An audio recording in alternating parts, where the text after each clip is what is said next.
Hey hello everyone, this is Ritu and welcome to study more knowledge. तो कैसे हैं आप सभी? उम्मीद है अच्छे होंगे और तैयारी भी बेहतर तरीके से कर रहे होंगे। तो सोशल साइंस की इस क्लास में आज हम शुरुआत करेंगे एक नए चैप्टर की, अब विच इज़ अंडरस्टैंडिंग लॉज, कानूनों की समझ। तो लॉज क्या होते हैं, इनके बारे में इस चैप्टर में डिस्कस करेंगे और इसके बारे में आपको पता भी होना चाहिए, आपकी जो डेली लाइफ है उससे काफ़ी रिलेटेड होते हैं ये। और अगर आपको कानूनों की समझ होगी तो आप अपने खिलाफ, अगर कोई अत्याचार हो रहा है उसके खिलाफ आप आवाज़ उठा सकते हैं, या फिर आपके आसपास कोई अत्याचार किसी पर हो रहा है, कोई किसी के साथ नाइंसाफ़ी हो रही है, तो आप उसको भी उस चीज़ से बचा सकते हैं। तो आपको कानूनों की समझ होनी बहुत ज़्यादा ज़रूरी है, अपने लिए भी और अपने आसपास के लोगों के लिए, अपनी सोसाइटी के लिए, सभी के लिए लॉज को समझना बहुत ज़्यादा ज़रूरी है। तो चलिए शुरुआत करते हैं आज की क्लास की। So here is something about me. ये सभी एग्जाम्स मैंने क्वालिफाई किए हुए हैं and you can also follow me on social media, Facebook page, Insta ID and Telegram channel, सभी का लिंक आपको डिस्क्रिप्शन में मिल जाएगा, तो डायरेक्ट वहाँ से आप ज्वाइन कर सकते हैं। तो सबसे पहले बात करेंगे इंट्रोडक्शन की, इस चैप्टर का इंट्रोडक्शन देख लेते हैं। देखो, बात करें अगर लॉज की, तो ये जो लॉज होते हैं हम कहीं ना कहीं इनसे क्या है, जुड़े हुए हैं किसी ना किसी तरह से। तो कानून जो होते हैं उनके बारे में बेसिक जानकारी सभी को होती है और जानकारी होनी भी चाहिए, क्योंकि ये आपके अधिकारों से जुड़े हुए होते हैं। तो बात अगर करें शादी के लिए सही एज की, मैरिज के लिए जो एज स्पेसिफाई की हुई है कानून के द्वारा, वो क्या है, इसके बारे में आप जानते होंगे। और इसके अलावा आप जो प्रॉपर्टी बाय करने का या फिर सेल करने का जो नियम है, जो कानून है, उससे भी आप परिचित होंगे। तो ये कुछ कॉमन ऐसे कानून होते हैं जिनसे हम सभी परिचित होते हैं, क्योंकि हमें अपने डेली लाइफ में इनकी अक्सर ज़रूरत पड़ती है। अब देखो, कानून की जहाँ बात आती है तो सवाल हमारे मन में ये आता है कि ये सब तो हमें पता है कानून है, हर चीज़ को लेकर के कानून बना हुआ है, लेकिन ये कानून आखिर बनाता कौन है? तो ऐसा तो है नहीं ये हमें बने बनाए मिल जाते हैं कहीं से। तो इन्हें बनाता कौन है और कैसे ये सब्जेक्ट मिलते हैं कि कानून किस पर बनाना चाहिए, इन सभी चीज़ों पर इस चैप्टर में हम डिस्कस करेंगे। तो कानून कौन बनाता है, इसके बारे में हमने लास्ट चैप्टर पढ़ा था। तो प्रीवियस चैप्टर में हमने बताया था कि संसद होती है जो, वो कानून बनाती है। तो संसद के द्वारा कानून बनाया जाता है और कानून के बारे में जो डिटेल है वो हम इस चैप्टर में देखने वाले हैं। तो इसी तरह कानून के संबंध में कई प्रश्न हैं और इस अध्याय में उन सभी पर हम चर्चा करेंगे कि किस तरह से कानून बनाए जाते हैं, कौन कानून को बनाता है, कैसे, कहाँ से हमें सब्जेक्ट मिलते हैं, किस सब्जेक्ट पर कानून बनाना चाहिए और किस किस तरह की डिमांड्स होती हैं कानून बनाने के लिए। तो ये सभी चीज़ें हम इसमें देखने वाले हैं। सबसे पहले हम देखेंगे कि क्या कानून सब पर लागू होते हैं, do laws apply to all. कि मान लो कोई भारत का राष्ट्रपति है या प्रधानमंत्री है या फिर कोई बड़ा बिजनेसमैन है या फिर कोई एक आम आदमी है, तो यहाँ पर बात ये आती है कि क्या सभी के लिए जो कानून है वो समान है, बिल्कुल इक्वल है। तो इसमें हम इसी बारे में बात करने वाले हैं। देखो, एक छोटी सी स्टोरी ये दी हुई थी बुक में, जो कि मैंने समराइज कर दी है यहाँ पर। एक सरकारी अधिकारी अपने बेटे को छिपने में मदद करता है, क्योंकि उसके बेटे को उसके द्वारा किए गए अपराध के लिए जिला न्यायालय द्वारा 10 साल की जेल की सजा दी गई है। A government officer helps his son go into hiding because his son has been given a 10 years jail sentence by a district court for a crime that he has committed. तो इसका मतलब क्या है? देखो, अब कोई भी कानून बना है, हमने क्या जाना कि कानून सभी के लिए समान होते हैं। अब ये जो एक सरकारी अधिकारी का जो बेटा है, इसने कोई क्राइम कर दिया, अब उसके लिए क्राइम के लिए जो सज़ा निर्धारित थी वो कोर्ट ने इसको सज़ा दे सुना दी। तो अब ये क्या करता है, ये जो अधिकारी है, ये जो गवर्नमेंट ऑफिसर है, ये अपने बेटे को छिपने में मदद करता है, क्योंकि ये गवर्नमेंट ऑफिसर है और काफ़ी सारी चीज़ों से परिचित है। तो क्या करता है, अपने बेटे को ये छिपने में मदद करता है। तो इसका मतलब हम क्या समझें कि ये क्या कर रहा है, कानून का उल्लंघन कर रहा है। मान लो कि कोई गवर्नमेंट ने कानून कोई बनाया हुआ है और उस कानून का पालन अगर कोई नहीं कर रहा है तो उसको कहा जाता है उल्लंघन करना, वायलेशन कहा जाता है। तो ये क्या हो रहा है, वायलेशन ऑफ लॉ हो रहा है। वैसे ही मौलिक अधिकारों के लिए भी हम कहते हैं, अगर मौलिक अधिकारों को पालन नहीं करता है तो उसमें भी वायलेशन होता है। तो ये वर्ड का ध्यान रखेंगे, कभी कभी पूछ लिया जाता है कि अगर कोई पालन नहीं करता तो उसके लिए क्या टर्म हम यूज़ करते हैं। तो एक तरह से जब कोई कानून का पालन नहीं करता तो उसको कहते हैं हम क्या, वायलेशन ऑफ लॉ। तो अब देखो, कुछ यहाँ पर कुछ ऐसे सिद्धांत दिए हुए हैं, कुछ ऐसे प्रिंसिपल्स दिए हुए हैं जो कि जिनके आधार पर हम कह सकते हैं कि लॉ का जो है वायलेशन हो रहा है। तो क्योंकि हमें कैसे पता चलेगा कि वायलेशन कब हम मानेंगे किसी लॉ का? वायलेशन मतलब कि वो कानून का पालन नहीं हो रहा है। तो कुछ सिद्धांत ऐसे हैं जो कि हमने बनाए हैं, कानून ने बनाए हैं, कि अगर कोई इनका पालन नहीं कर रहा है तो मतलब वो कानून का उल्लंघन कर रहा है, कानून को नहीं मान रहा है। तो इसमें पहला पॉइंट जो है वो है कि स्वतंत्र भारत में सभी व्यक्ति कानून के समक्ष समान हैं, इक्वल राइट्स हैं सभी को। ऐसा नहीं है कि कानून अगर कोई राष्ट्रपति का बेटा है उसको उस क्राइम के लिए कम सज़ा देगा, कोई आम आदमी का बेटा है तो उसको ज़्यादा सज़ा मिल जाएगी, आम आदमी के बेटे को फांसी की सज़ा मिल जाएगी उसी क्राइम के लिए, और अगर कोई राष्ट्रपति का बेटा है तो उसको उसी क्राइम के लिए क्या है, कुछ सालों की सज़ा हो जाएगी। तो ऐसा नहीं है। अगर मर्डर के लिए फांसी अगर डिसाइड की गई है या फिर लाइफ टाइम इम्प्रिजनमेंट डिसाइड किया गया है तो उन दोनों को इक्वल सज़ा मिलेगी, ऐसा नहीं है किसी को कम या ज़्यादा मिलेगी। तो इसका मतलब यही है कि स्वतंत्र भारत में सभी व्यक्ति कानून के समक्ष समान हैं। इसका मतलब अगर किसी को प्राइज़ मिलेगा तो इक्वली मिलेगा और किसी को दंड मिलेगा तो वो भी इक्वली मिलेगा। तो कानून व्यक्तियों के बीच उनके धर्म, जाति या लिंग के आधार पर भेदभाव नहीं कर सकता है, चाहे वो हिंदू हो, मुस्लिम हो, कोई सो कॉल्ड लोअर कास्ट जो कही जाती थी पहले उससे हो, या फिर अपर कास्ट से हो, ब्राह्मण हो, या फिर हम कह सकते हैं शेड्यूल कास्ट हो, या फिर वो कोई मेल हो, फीमेल हो, कोई भी हो, सभी को कानून क्या करेगा, समान मानेगा। अगर सज़ा की बात आती है, प्राइज़ की बात आती है कि प्राइज़ भी मिलता है गवर्नमेंट से, आपने देखा पद्मश्री, पद्म भूषण, पद्म विभूषण, इस तरह के प्राइज़ जो मिलते हैं। तो अगर किसी को प्राइज़ मिलेगा या फिर किसी को सज़ा मिलेगी तो दोनों को मतलब सभी को इक्वली मिलेगी, ऐसा नहीं है किसी को कम मिलेगी या किसी को ज़्यादा मिलेगी। तो कानून देश के सभी नागरिकों पर समान रूप से लागू होते हैं और कोई भी कानून से ऊपर नहीं हो सकता। मतलब कि अगर लॉ बनाए गए हैं तो लॉ सबसे ऊपर है, लॉ जो बनाए गए हैं वो सबसे ऊपर हैं, और जिन व्यक्तियों ने वो लॉ बनाए भी हैं वो भी उससे नीचे ही रहेंगे। यानी कि लॉ को हम कहेंगे कानून जो है सबसे ऊपर है। अब वो कानून बनाने वाले हों या फिर कानून को मानने वाले हों, कानून से ऊपर कुछ नहीं है। तो सभी नागरिकों पर ही समान रूप से लागू होगा, कोई भी अनइक्वल ट्रीट नहीं होगा। तो किसी भी अपराध या कानून के उल्लंघन की एक विशिष्ट सजा के साथ साथ एक प्रक्रिया भी होती है जिसके माध्यम से व्यक्ति के अपराध को स्थापित करना होता है। मतलब any crime or violation of law has a specific punishment as well as a process through which the guilt of the person has to be established. आपने देखा होगा, मान लो अगर किसी ने चोरी करी है, किसी पर्सन ने, तो अगर उसके उल्लंघन की एक सज़ा है तो सज़ा जो है वो एक प्रोसेस से गुजरेगी। ऐसा नहीं है कि उसने चोरी करी और उसको डायरेक्ट जेल में बंद कर दिया जाएगा, कोई सुनवाई नहीं होगी, कुछ नहीं होगी। सफाई उसकी भी मांगी जाएगी कि आपने ऐसा क्यों किया, और जब तक वो एग्जैक्ट अपने गुनाह को कबूल नहीं कर लेता या फिर वो निर्दोष साबित नहीं होता सबूतों या फिर गवाहों के आधार पर, वो जुर्म जो है उसका वो साबित नहीं होता तो वो बरी हो जाता है, और अगर जुर्म साबित हो जाता है तो उसको सज़ा मिलती है। तो पूरा एक प्रोसेस होता है ये, उस प्रक्रिया के थ्रू ही उसको सज़ा मिलेगी या फिर वो निर्दोष ठहराया जाएगा। तो बिना प्रोसेस के कुछ नहीं होगा। ऐसा नहीं होगा कि कोई एक पुलिस स्टेशन में ले गए उसको और उसको वहीं पर सज़ा दे दी, तो ऐसा नहीं होगा। बाकायदा उसको कोर्ट ले जाया जाएगा और सारे कंप्लीट प्रोसेस होगा। अगर उसको सज़ा देनी है तो सज़ा कोर्ट के द्वारा दी जाएगी, पूरे प्रोसेस के साथ ही ये प्रक्रिया पूरी होगी। अब देखो बात आती है ये कि क्या ये स्थिति प्राचीन काल से ऐसी ही है? Is this situation same since ancient time? देखो एंशिएंट टाइम में आपको पता ही है रूलर्स थे, राजा होते थे, तो राजाओं के अपने अपने कानून होते थे। आप देखो हमारा भारत भी कई सारे हिस्सों में बटा हुआ होता था। नॉर्थ इंडिया में किसी और का शासन होता था, साउथ इंडिया में किसी और का शासन होता था, पूरब में किसी और का और पश्चिम में किसी और का। तो पूरा भारत कई टुकड़ों में बटा हुआ रहता था और अलग अलग रूलर्स जो थे वो रूल करते थे और उनके अलग अलग नियम होते थे। ऐसा तो नहीं था ना जो नॉर्थ में नियम बना रहा है राजा वो उसके नियम साउथ वाला भी अपनाएगा। तो सबके अपने अपने नियम थे, और हम कह सकते हैं असंख्य कानून होंगे। जब इतने सारे राजा होंगे तो अपने अपने कानून होंगे और बहुत सारे कानून होंगे। इससे क्या होती थी, समस्या उत्पन्न होती थी। इन्होंने काफ़ी सारी प्रॉब्लम्स क्रिएट करी। अब बात करें अगर औपनिवेशिक काल की, औपनिवेशिक काल कौन सा है? जब ब्रिटिश यहाँ पर राज कर रहे थे तो उसके दौरान कानूनों की व्यवस्था विकसित होने लगी। ऐसा माना जाता है कि जो ब्रिटिशर्स थे उन्होंने कानूनों की व्यवस्था यहाँ पर विकसित की। देखो उन्होंने जो भी किया था अपने फ़ायदे के लिए किया था, ऐसा नहीं था हमारे लिए कुछ किया था। उन्होंने अपने फ़ायदे के लिए किया था, जो भी यहाँ पर रूल्स रेगुलेशन बनाए थे। तो लेकिन जो नींव मानते हैं वो वहीं से मानते हैं कि कहीं ना कहीं जो कानूनों की व्यवस्था है वो वहीं से शुरुआत हुई थी।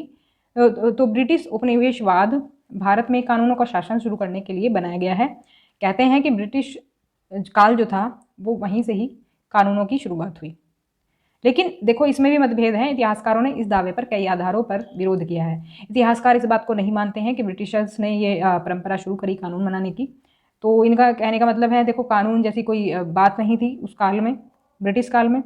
पहले वह औपनिवेशिक कानून मनमाना था, यानी कि जो ब्रिटिशर्स जो कानून बनाते थे वो अपने मन से बना देते थे। वो अगर कानून बनाएंगे कि किसी को गिरफ्तार करेंगे और उसके बाद डायरेक्ट सज़ा मिल जाएगी, कोई सुनवाई नहीं होगी, कोई पेशी नहीं होगी अदालत में, तो वो तो अपने मनमाने ढंग से बना देते थे, तो उसको कानून नहीं कहेंगे। कानून होता है जिसका कोई कायदा हो, जिसका कोई तरीका हो। लेकिन अगर कोई अपने हिसाब से कोई चीज़ करता है तो उसको हम कानून की संज्ञा नहीं दे सकते, कानून का नाम नहीं दे सकते। तो इतिहासकारों ने ये कहा था। दूसरा ये कि भारतीय राष्ट्रवादियों ने ब्रिटिश भारत में कानूनी क्षेत्र के विकास में एक महत्वपूर्ण भूमिका निभाई। तो इतिहासकारों का क्या मानना है कि जो नेशनलिस्ट थे हमारे, जो राष्ट्रवादी थे, ब्रिटिश भारत में कानूनी क्षेत्र के विकास में उन्होंने महत्वपूर्ण भूमिका निभाई। उनका मानना है जो भारतीय थे उन्होंने कानून का एक तरह से शुरुआत करी, तो ब्रिटिशर्स का इसमें हाथ नहीं है। तो इतिहासकारों के अलग अलग मत हैं, ये ऐसा माना जाता है। तो ये सभी पॉइंट मैंने बता दिए हैं, आगे देख लेते हैं। तो कानून बनाने में भारतीय राष्ट्रवादी की भूमिका की अगर बात करें, यानी कि जो भारतीय थे उनका योगदान क्या रहा, तो इसके बारे में बात कर लेते हैं। देखो, भारतीय जो थे, भारतीय ब्रिटिश काल में ही अपने लिए क्या करने लगे, अदालतों में सम्मान की मांग करने लगे, क्योंकि भारतीयों को कोई सम्मान नहीं मिलता था। भारतीयों को नेग्लेक्ट किया जाता था हर फील्ड में, हर क्षेत्र में, और ब्रिटिशर से कम ही उनको आंका जाता था, उनको कोई सम्मान नहीं दिया जाता था, जैसे कोई अछूत जाति हो इस तरह से। तो भारतीयों ने क्या किया, उस टाइम पर अपने लिए अदालतों में सम्मान की मांग की। तो उन्होंने भारतीयों के कानूनी अधिकारों की रक्षा के लिए कानून का इस्तेमाल करना शुरू कर दिया। तो फिर धीरे धीरे क्या हुआ, भारतीयों के लिए भी कुछ कानून वो बनाने लगे। औपनिवेशिक काल के दौरान भारतीयों ने कानून के शासन के विकास में एक महत्वपूर्ण भूमिका निभाई। तो ऐसा माना जाता है कि जो कॉलोनियल पीरियड था, जो ब्रिटिश काल जो था, उस टाइम पर भारतीयों ने एक विशेष भूमिका निभाई कानून के शासन में। अंत में संविधान ने उस नींव के रूप में कार्य किया जिस पर हमारे प्रतिनिधियों ने कानून बनाना शुरू किया। ऐसा माना जाता है, देखो ब्रिटिश काल से ही वैसे तो इन्होंने कानून की शुरुआत कर दी थी, अपने लिए सम्मान की मांग करी। धीरे धीरे वो क्या कर रहे थे, ब्रिटिशर्स जो थे वो भारतीयों के लिए थोड़ा थोड़ा अधिकार देने उन्होंने शुरू कर दिए थे। जब उनको लगा कि अब हमारा यहाँ से जाने का टाइम आ गया है, अब यहाँ पर हम नहीं टिक पाएंगे, तो तभी उन्होंने क्या किया, थोड़ा थोड़ा अधिकार देने शुरू करे भारतीयों को, और वहीं से शुरुआत करी। फिर इंडिपेंडेंस के बाद संविधान के रूप में हमें कुछ कानून मिले, संविधान में प्रावधान किया गया कुछ कानूनों का। तो हमारे जो प्रतिनिधि रहे पहले से ही, जब चुनाव भी शुरू हो गए थे, तो चुनाव जब शुरू हुए थे तो उसके बाद क्या हुआ, कानून बनने शुरू हो गए। तो is the evolution takes place, क्या विकास होता है। देखो, बात करेंगे अगर संविधान की, तो देखो संविधान तो उस वक्त उन्होंने बना दिया, तो क्या संविधान जैसा बना था वैसा ही रहेगा अगले आने वाले सालों तक, 100 साल हो या 200 साल हो? तो नहीं, बिल्कुल नहीं, वैसा तो नहीं रहेगा, क्योंकि देखो टाइम बदलता है, वक्त बदलता है, लोग भी बदलते हैं, और मतलब काफ़ी सारी चीज़ें हैं जो बदलती रहती हैं, टेक्नोलॉजी में चेंज आता है, हर चीज़ में चेंज आता है। तो उसके हिसाब से क्या होता है, हमारे जो संविधान है या कानून है उनमें भी बदलाव आता है। तो संविधान हमारा जो है वो थोड़ा सा फ्लेक्सिबल बनाया संविधान निर्माताओं ने, वो इसलिए क्योंकि उन्होंने सोचा था कि आज जैसा वक्त है वैसा आने वाले 50 सालों में तो नहीं रहेगा, तो थोड़े से बदलाव की ज़रूरत पड़ेगी। तो उन्होंने ऐसा बनाया कि आगे संशोधन किया जा सके या फिर उसमें नए कानून हम ऐड कर सकें। तो आने वाले वक्त में क्या होता है, ये ऐड होते रहते हैं, कानून ऐड होते रहते हैं। तो आपने संशोधन का नाम सुना होगा, संविधान संशोधन। तो संशोधन होता है सुधार, जैसे जो पहले के जो आपके संविधान में जो नियम बने हुए हैं, जो आर्टिकल्स आप पढ़ते हैं, उनमें कुछ सुधार की अगर ज़रूरत पड़ती है आने वाले वक्त के हिसाब से, तो वो सुधार उसमें करते हैं। एग्जाम्पल अगर हम देखें तो ये दे सकते हैं, हिंदू उत्तराधिकार संशोधन अधिनियम 2005। देखो ये पहले लॉ था इससे रिलेटेड, लेकिन इसमें क्या किया गया, सुधार किया गया कब, 2005 में। कानून पहले क्या था कि जो पिता की संपत्ति होगी उसमें बेटों को अधिकार मिलेगा, समान अधिकार मिलेगा, लेकिन 2005 में इसमें क्या कर दिया, सुधार कर दिया गया, क्योंकि बेटियां जो हैं उनका भी उसमें अधिकार होना चाहिए प्रॉपर्टी का, जिससे कि वो अपना हक रख सकें हर चीज़ में।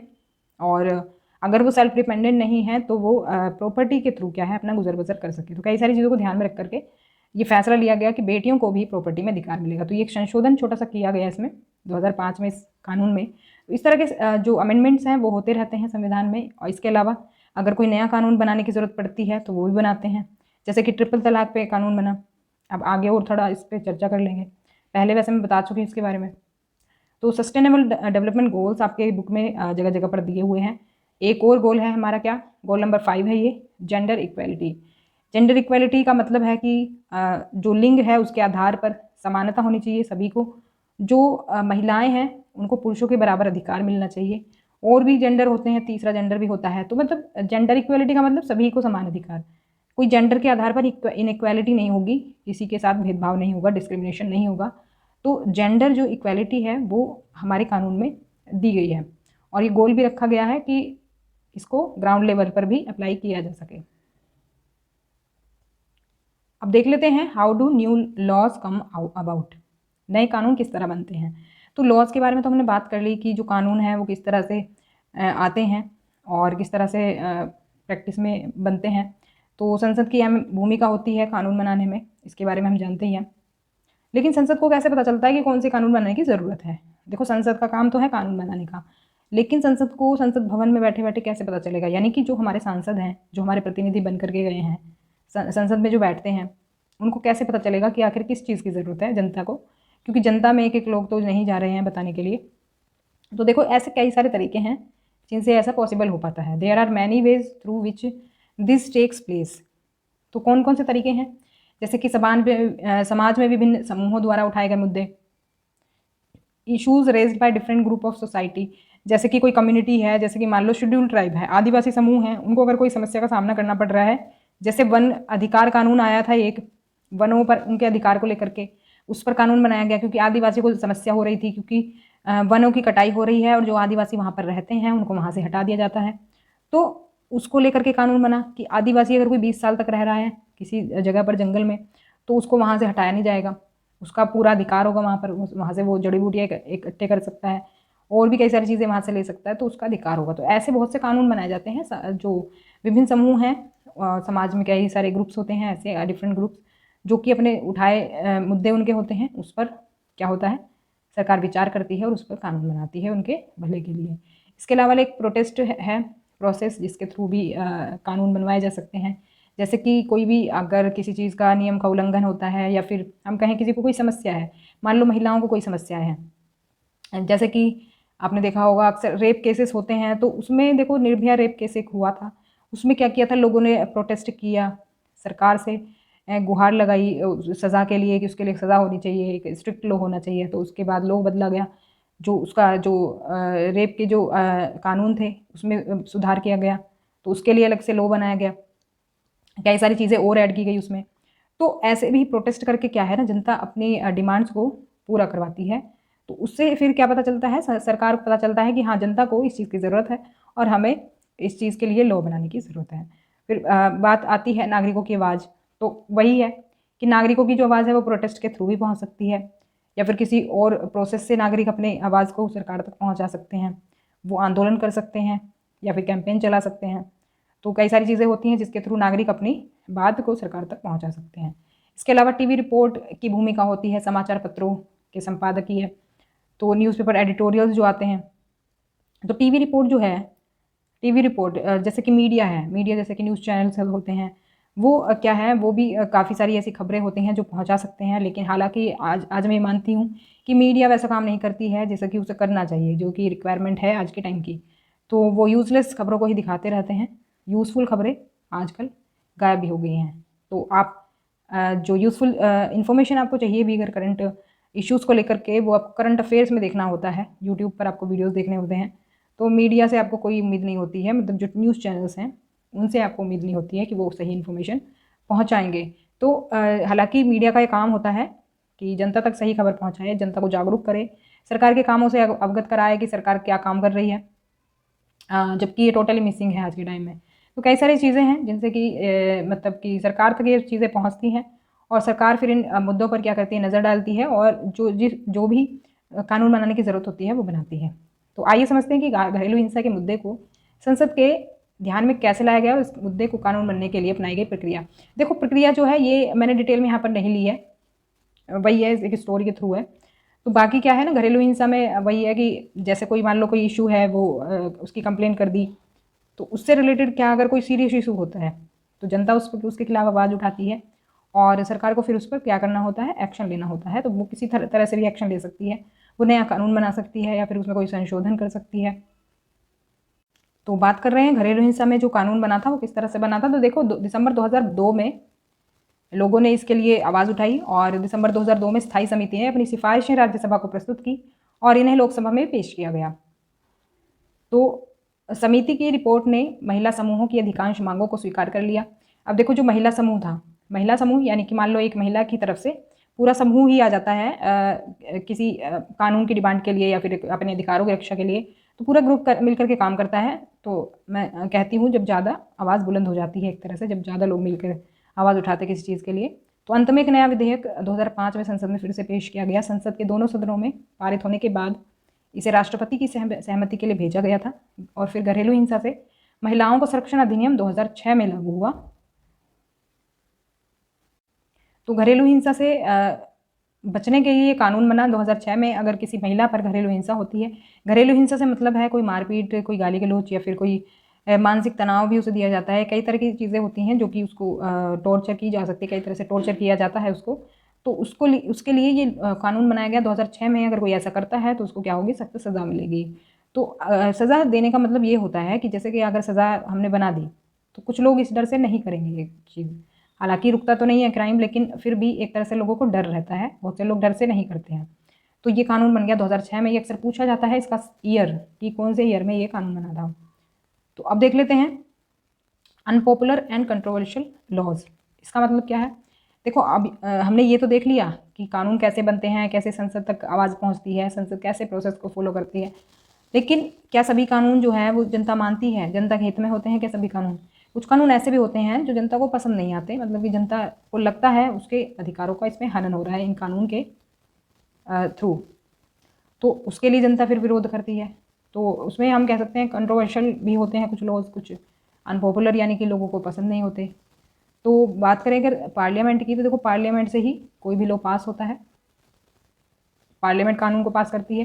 Constitutionally valid and hence legal, तो ये क्या है, संवैधानिक रूप से वैध होता है और कानूनन सही भी होता है, लेकिन अभी भी अलोकप्रिय और अस्वीकार्य हो सकता है। अगर कानून बन गया, कानून पारित हो गया, तो ऐसा ज़रूरी नहीं है कि वो चल ही जाएगा, वो कंट्रोवर्शियल भी हो सकता है। लोग उसका विरोध तब भी कर सकते हैं जब वो कानून बन चुका है, क्योंकि लोगों को लगता है कि इसके पीछे की मंशा अनुचित और हानिकारक है, यानी कि लोगों को लगता है उनके हितों की रक्षा नहीं होगी इसमें और उनके हितों को इसमें नुकसान पहुँचेगा, हानिकारक है ये उनके लिए।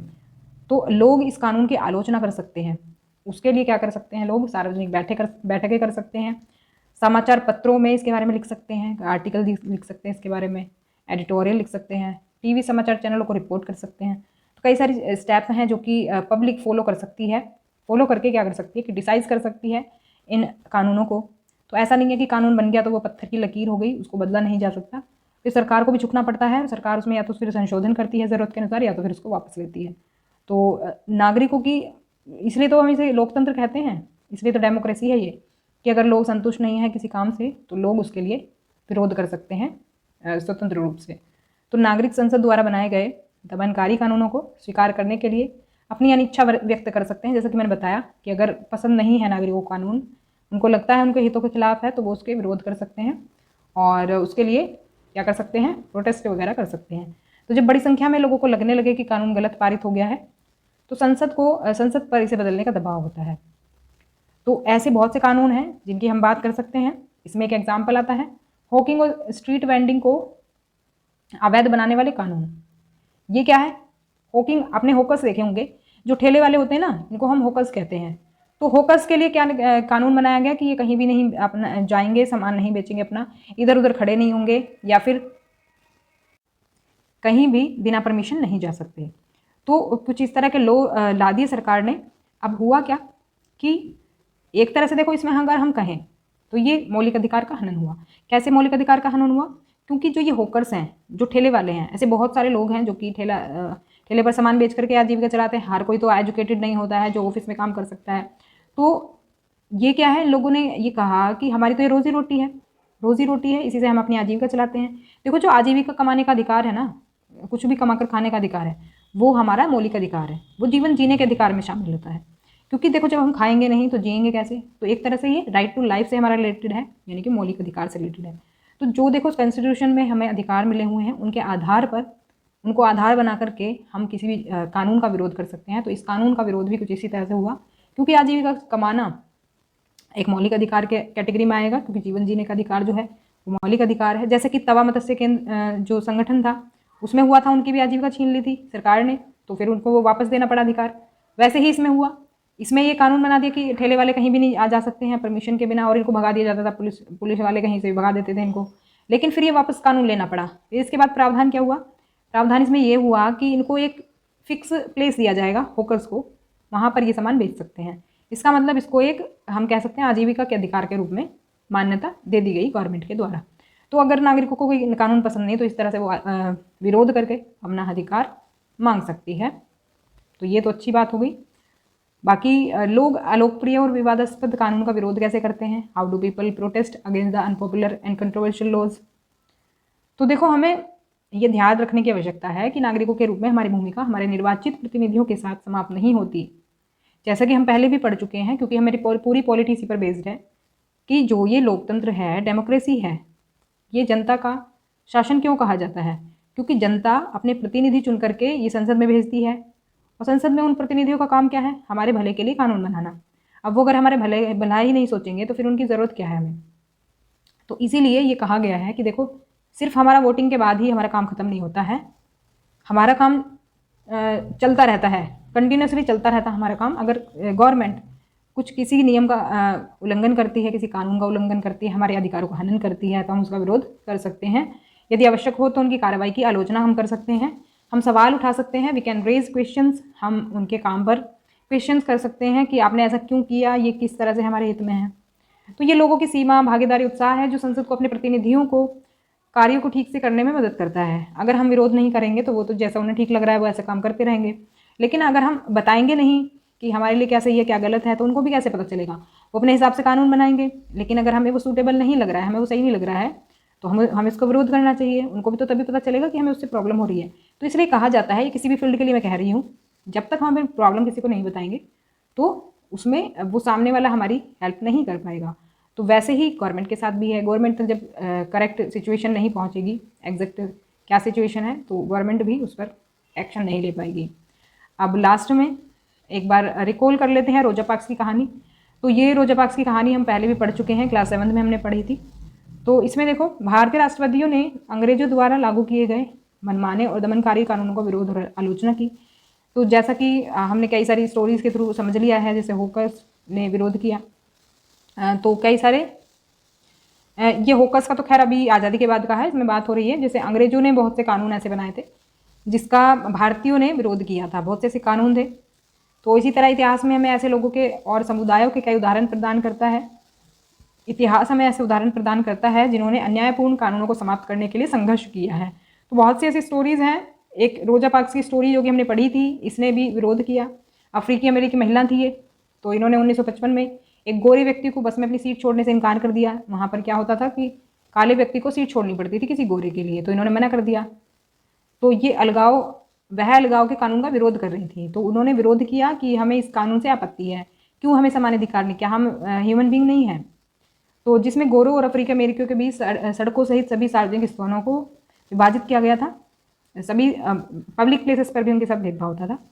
तो उसका इनकार एक महत्वपूर्ण घटना थी जिसने नागरिक अधिकार आंदोलन की शुरुआत की, और जिसके कारण 1964 में नागरिक अधिकार अधिनियम आया, जिसने संयुक्त राज्य अमेरिका में नस्ल, धर्म और राष्ट्रीय मूल के अधिकार पर आधार पर भेदभाव को बैन कर दिया।